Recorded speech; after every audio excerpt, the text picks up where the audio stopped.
ರಮಜಾನಿನಲ್ಲಿ ಉಪವಾಸ ಇಡುವುದರಿಂದ ನಮಗೆ ಸಿಗುವ ಲಾಭವಾದರೆ ಏನು? ಇವತ್ತು ನಾವು ಆಲೋಚನೆ ಮಾಡ್ತೇವೆ, ಏನಪ್ಪ ಇಷ್ಟು ಬಿಸಿಲಿಗಿದೆ, ಯಾವ ರೀತಿ ಉಪವಾಸ ಇರಬೇಕು, ಹಸಿವು ಆಗುತ್ತೆ, ಯಾವ ರೀತಿ ಉಪವಾಸ ಇರಬೇಕು, ಇಷ್ಟು ಬಿಸಿಲಿನಲ್ಲಿ ನೀರಡಿಕೆಯಾಗುತ್ತೆ, ಆದರೆ ಯಾವ ರೀತಿ ನಾವು ಉಪವಾಸವನ್ನು ಇಡಬೇಕೆಂದು ಆಲೋಚನೆ ಮಾಡ್ತಾರೆ. ಆದರೆ ಇವತ್ತು ಜಗತ್ತಿನ ಬಿಸಿಲು ಸಹಿಸಕ್ಕೆ ನಿಮಗೆ ಆಗಿಲ್ಲ ಎಂದರೆ ನಾಳೆ ಕಿಯಾಮತ್ತಿನ ಬಿಸಿಲು ಹೇಗೆ ಸಹಿಸುತ್ತೀರಾ? ನರಕದ ಬೆಂಕಿಯನ್ನು ಹೇಗೆ ಸಹಿಸುತ್ತೀರಾ? ಆಲೋಚಿಸಿ. ನಾವು ಬಿಸಿಲು ನೋಡ್ತಾ ಇದ್ದೇವೆ, ಹಸಿವಿನ ಬಗ್ಗೆ ಆಲೋಚನೆ ಮಾಡ್ತಾ ಇದ್ದೇವೆ, ನೀರಡಿಕೆ ಬಗ್ಗೆ ಯೋಚನೆ ಮಾಡ್ತಾ ಇದ್ದೇವೆ, ಆದರೆ ಉಪವಾಸದಿಂದ ಸಿಗುವ ಲಾಭಗಳನ್ನು ನಾವು ನೋಡುತ್ತಾ ಇಲ್ಲ. ಚಿಂತಿಸಿ ಪ್ರೀತಿಯ ಸಹೋದರರೇ, ನಿಮಗೆ ಉಪವಾಸ ಇಡಲು ಹೇಳುತ್ತಿದ್ದಾರೆ ಎಂದರೆ ಅದರ ಉದ್ದೇಶವೇನು ಗೊತ್ತಾ? ನಮ್ಮ ಮನಸ್ಸು ಅನಾರೋಗ್ಯವಾಗಿದೆ, ನಮ್ಮ ಮನಸ್ಸಿಗೆ ರೋಗ ಹತ್ತಿದೆ, ಮನಸ್ಸಿನ ರೋಗದ ಔಷಧಿ ಉಪವಾಸವಾಗಿದೆ.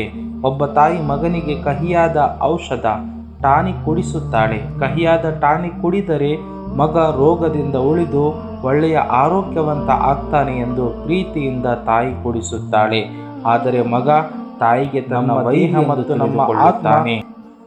ದೇಹ ಮತ್ತು ನಮ್ಮ ಆತ್ಮ ಈ ಜಗತ್ತಿನಲ್ಲಿ ಬಂದಾಗ ಯಾವುದೇ ರೀತಿಯ ರೋಗ ಇರಲಿಲ್ಲ. ಆದರೆ ಇಲ್ಲಿ ಬಂದ ಮೇಲೆ ನಮ್ಮ ಶರೀರ ಮತ್ತು ನಮ್ಮ ಆತ್ಮಕ್ಕೆ ರೋಗಗಳು ಬಂದಿವೆ. ದೇವನು ನಮ್ಮ ಶರೀರ ಮತ್ತು ಆತ್ಮದ ರೋಗಗಳಿಂದ ಮುಕ್ತಿಯಾಗಬೇಕೆಂದು ಇಷ್ಟಪಡುತ್ತಿದ್ದಾನೆ.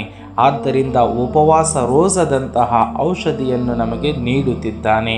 ಒಬ್ಬ ತಾಯಿ ತನ್ನ ಮಗುವಿಗೆ ಹೇಳ್ತಾಳೆ, ನೀನು ಔಷಧಿ ಟಾನಿಕನ್ನು ಕುಡಿದರೆ ನಾನು ನಿನಗೆ 1 ರೂಪಾಯಿಯನ್ನು ಕೊಡುತ್ತೇನೆ. ಇದೇ ರೀತಿಯಲ್ಲಿ ಉಪವಾಸದಂತಹ ರೋಜದಂತಹ ಔಷಧಿಯನ್ನು ಕುಡಿಯಲು ದೇವನು ಹೇಳ್ತಾನೆ, ಓ ಭಕ್ತ, ನೀನು ಉಪವಾಸ ಹಿಡಿ, ಉಪವಾಸದ ಔಷಧಿಯನ್ನು ಕುಡಿ, ನಾನು ನಿನಗೆ ಸ್ವರ್ಗ ನೀಡುತ್ತೇನೆ, ಸ್ವರ್ಗದ ತರುಣಿಯರನ್ನು ನೀಡುತ್ತೇನೆ, ಅದಕ್ಕಿಂತ ಹೆಚ್ಚಾಗಿ ನನ್ನನ್ನು ನಾನೇ ನಿನಗೆ ನೀಡುತ್ತೇನೆ. ಈಗ ಬುದ್ಧಿವಂತ ಮಗು ಆಲೋಚನೆ ಮಾಡುತ್ತೆ, ಔಷಧಿಯಂತೂ ನನಗೆ ಕುಡಿಯಲೇಬೇಕು, ಇಲ್ಲದಿದ್ದರೆ ದುಡ್ಡು ಕಳೆದುಕೊಳ್ಳಬೇಕಾಗುತ್ತದೆ. ಇದೇ ರೀತಿಯಲ್ಲಿ ಒಬ್ಬ ಬುದ್ಧಿವಂತ ಮುಸಲ್ಮಾನ ತಿಳಿದುಕೊಳ್ಳುತ್ತಾನೆ, ಉಪವಾಸವಂತೂ ಹಿಡಿಯಲೇಬೇಕು, ಅದು ನಮ್ಮ ಮೇಲೆ ಫರ್ಜ್ ಆಗಿದೆ, ಇಲ್ಲದಿದ್ದರೆ ಸ್ವರ್ಗ ಕಳೆದುಕೊಳ್ಳಬೇಕು, ಸ್ವರ್ಗದ ತರುಣಿಯರನ್ನು ಕಳೆದುಕೊಳ್ಳಬೇಕು, ಅಲ್ಲಾಹನನ್ನು ಕಳೆದುಕೊಳ್ಳಬೇಕಾದ ಪರಿಸ್ಥಿತಿ ನನಗೆ ಬರುತ್ತದೆ ಎಂದು ಒಬ್ಬ ಮುಸಲ್ಮಾನನು ಆಲೋಚನೆ ಮಾಡಬೇಕು. ಪ್ರೀತಿಯ ಸಹೋದರ ಸಹೋದರಿಯರೇ, ಒಂದು ರಿವಾಯತಿನಲ್ಲಿ ಬರುತ್ತದೆ, ಯಾರಾದರೂ ಉಪವಾಸ ಇಟ್ಟರೆ ಅದಕ್ಕೆ ಸಿಗುವ ಲಾಭವಾದರೆ ಏನು? ಪ್ರವಾದಿ ಸಲ್ಲಲ್ಲಾಹು ಅಲೈಹಿ ವಸಲ್ಲಂ ರವರು ಮೆರಾಜಿಗೆ ಹೋದಾಗ ಒಂದು ಮಲಕನ್ನು ನೋಡುತ್ತಾರೆ. ಆ ಮಲಕು ಬಹಳ ದೊಡ್ಡ ಗಾತ್ರದಲ್ಲಿರುತ್ತದೆ. ಆ ಮಲಕಿಗೆ 70,000 ತಲೆಗಳಿವೆ. ಪ್ರತಿಯೊಂದು ತಲೆಯಲ್ಲಿ 70,000 ನಾಲಿಗೆಗಳಿವೆ.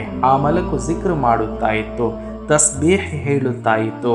ಆ ಮಲಕಿನ ತಸ್ಬೀಹಿಂದ ಅರ್ಶ್ ಅಲುಗಾಡುತ್ತಾ ಇತ್ತು. ಅದರ ಒಂದು ಸ್ಥಳ ಬಲಭಾಗದಲ್ಲಿತ್ತು. ಪ್ರವಾದಿ ಸಲ್ಲಲ್ಲಾಹು ಅಲೈಹಿ ವಸಲ್ಲಂ ರವರು ಕೇಳಿದರು, ಜಿಬ್ರೀಲ್, ಯಾರು ಇದು? ಜಿಬ್ರೀಲ್ ಅಲೈಹಿಸ್ಸಲಾತು ವಸ್ಸಲಾಂ ರವರು ಹೇಳಿದರು, ಆ ಮಲಕಿಗೆ ಅಲ್ಲಾಹನು ಕೇವಲ ದಿಕ್ರ್ ಮಾಡಲಿಕ್ಕೆ ಸೃಷ್ಟಿ ಮಾಡಿದ್ದಾನೆ. ಈ ಮಲಕು ತಸ್ಬೀಹ್ ಹೇಳಿದರೆ ಅದರ ಪ್ರತಿಫಲ ನಿಮ್ಮ ಅನುಯಾಯಿಗಳಲ್ಲಿ ಯಾರು ಉಪವಾಸ ಇಡುತ್ತಾರೋ ಅವರಿಗೆ ನೀಡಲಾಗುತ್ತದೆ. ಅದರ ಮುಂದೆ ಒಂದು ಪೆಟ್ಟಿಗೆ ಇದೆ, ಅದಕ್ಕೆ ಪ್ರಕಾಶಮಯವಾದ ಒಂದು ಬೀಗದ ಪತ್ತ ಹಾಕಲಾಗಿದೆ. ಈಗ ಪ್ರವಾದಿ ಸಲ್ಲಲ್ಲಾಹು ಅಲೈಹಿ ವಸಲ್ಲಂ ರವರು ಕೇಳಿದರು, ಏನು ಅದು? ಆಗ ಜಿಬ್ರೀಲ್ ಅಲೈಹಿಸ್ಸಲಾತು ವಸ್ಸಲಾಂ ರವರು ಹೇಳಿದರು, ನಿಮ್ಮ ಅನುಯಾಯಿಗಳಲ್ಲಿ ಯಾರು ಉಪವಾಸ ಇರುತ್ತಾರೋ ಅವರನ್ನು ನರಕದಿಂದ ಬಿಡುಗಡೆ ಮಾಡಿ ಅವರ ಹೆಸರನ್ನು ಅದರಲ್ಲಿ ಬರೆಯಲಾಗುತ್ತಾ ಇದೆ. ಪ್ರವಾದಿರವರೇ, ನಿಮಗೂ ಮತ್ತು ನಿಮ್ಮ ಅನುಯಾಯಿಗಳಿಗೂ ಅಭಿನಂದನೆಗಳು.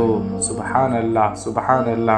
ನೋಡಿ ಪ್ರೀತಿಯ ಸಹೋದರ ಸಹೋದರಿಯರೇ, ಇದು ಉಪವಾಸಿಗರ ಪ್ರತಿಫಲವಾಗಿದೆ. ಕೇವಲ ಉಪವಾಸಿಗರಿಗಾಗಿ ಒಂದು ಮಲಕನ್ನು ಸೃಷ್ಟಿ ಮಾಡಲಾಗಿದೆ. ಅದು ಯಾರು ಉಪವಾಸ ಇರುತ್ತಾರೆ ಅವರಿಗಾಗಿ ತಸ್ಬೀಹ್ ಹೇಳುತ್ತದೆ. ಸುಬ್ಹಾನಲ್ಲಾ. ಅಲ್ಲಾಹ್ ತಬಾರಕ್ ವ ತಆಲ ನಮ್ಮೆಲ್ಲರಿಗೂ ಈ ಒಂದು ರಮದಾನಿನಲ್ಲಿ ಉಪವಾಸಗಳನ್ನು ಇಡುವ ಶಕ್ತಿಯನ್ನು ನೀಡಲಿ.